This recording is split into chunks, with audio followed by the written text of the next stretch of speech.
Руководство Якутии и Российский футбольный союз займутся развитием футбола в республике. Айсан Николаев встретился с делегацией союза. Руководитель региона отметил, что из-за климатических условий имеются некоторые особенности в продвижении большого футбола. А вот с мини-футболом ситуация обстоит гораздо лучше. Помогает и футбольный бум, который произошел в России после чемпионата мира 2018.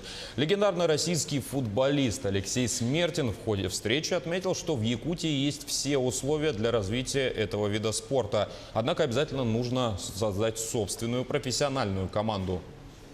Перед ними должна быть цель, то есть играть в местной команде прежде всего. Потому что да, можно мечтать там о Барселоне, Реале, Челси или там, скажем, Спартаке и Динамо Москва, но прежде всего должна быть местная команда. Я мечтал попасть на стадион Динамо и играть за Динамо Барнаул, а не за Динамо Москва или там Челси.